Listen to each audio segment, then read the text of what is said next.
Assalamualaikum warahmatullahi wabarakatuh. Selamat sore teman-teman semua. Ini udah lama ya kita tidak ke lapangan.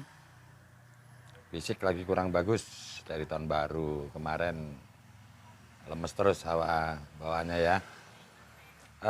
Kemarin ada yang tanya itu buah saya kenapa tidak besar-besar, hasilnya kecil-kecil, kan seperti itu. Jadi kita akan ngobrol sore ini tentang hal-hal yang mempengaruhi pembesaran buah atau apa sih yang supaya buah itu supaya nantinya jadinya besar-besar seperti itu ya. Oke, kita bahas satu persatu ya. Jadi beberapa hal yang mempengaruhi pembesaran buah ini berdasarkan pengalaman saya di lapangan, bukan berdasarkan Google ataupun buku. Saya jarang sekali ngeliat-lihat ya. Jadi pertama itu yang jelas air. Kita perhatikan pada saat musim penghujan itu buahnya pasti akan besar-besar. Itu pun berlaku untuk di tabu lampot. Misalnya kita jarang airnya itu kurang, tidak berkecukupan, otomatis buahnya akan mengecil. Jadi salah satu faktor yang terpenting adalah air. Entah itu karena musim, otomatis kalau saat musim kemarau kita harus lebih rajin nyiram tanaman supaya buahnya besar-besar ya. Terus faktor yang kedua adalah unsur hara. Nah ini penting sekali ya teman-teman sekalian.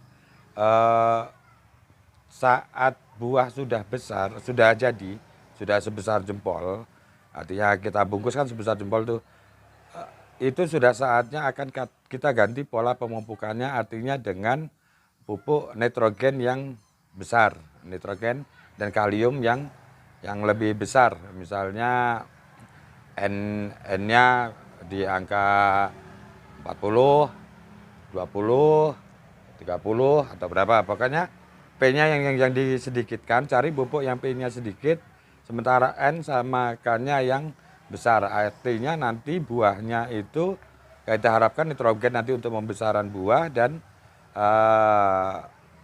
K-nya itu nanti untuk supaya buahnya dia lebih lebih manis, tidak mudah gugur ya. Pola pemupukan juga saya perhatikan dengan pemberian asam amino juga cukup menunjang pembesaran buahnya ya.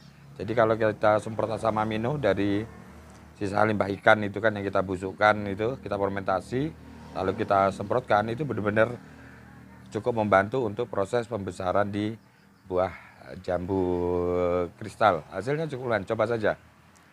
Asam amino tidak hanya untuk di buah ya, tapi di pertumbuhan batang daun semuanya membantu di situ.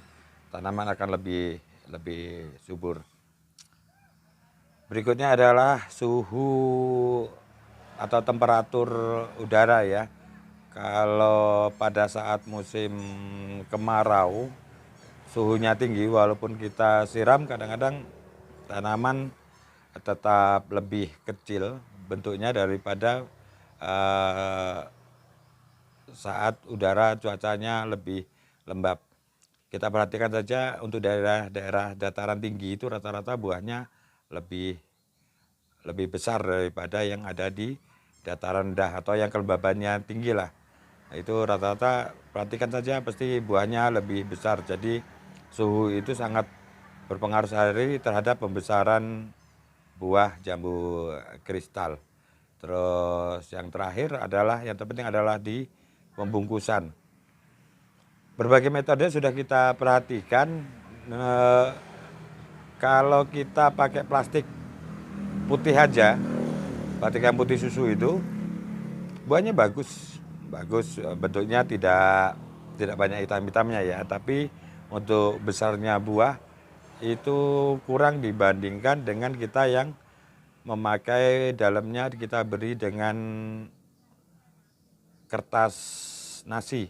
Jadi kalau kita bungkus pakai kertas nasi hasilnya lebih bagus. Dari situ kita kelihatan bahwa paparan sinar matahari memang sangat berpengaruh sekali, bukan hanya suhunya saja, tapi intensitas sinar yang masuk ke dalam tanaman juga berpengaruh. Jangan plastik putih, kalau plastik putih otomatis hasilnya nanti jelek lah, mudah hangus bagian hitam dan lain sebagainya. Tapi kalau kita pakai plastik putih susu itu hasilnya lebih bagus. Tapi untuk pembesarannya kalau kita rata-ratakan itu akan lebih besar yang kita memakai kertas nasi double plastik, tapi itu akan lebih repot. Jadi lihat kondisi saja lah teman-teman sekalian, kita tidak usah fanatik pakai pembungkus apa, mana yang terbaik menurut teman-teman sekalian ya tinggal dipraktekkan saja. Jadi itu menurut saya 4 hal yang mempengaruhi pembesaran buah jambu kristal ya. Silakan saja komen di bawah kalau ada masukan yang lainnya, karena pendapat saya juga belum tentu betul. Pamer baju baru nih. 54.000 beli di Shopee. YouTube Priyono Pekebun Buah. Jangan lupa subscribe ya. Kalau bermanfaat, kalau enggak usah. Oke, terima kasih teman-teman semua yang selalu menyimak channel saya. Wassalamualaikum warahmatullahi wabarakatuh.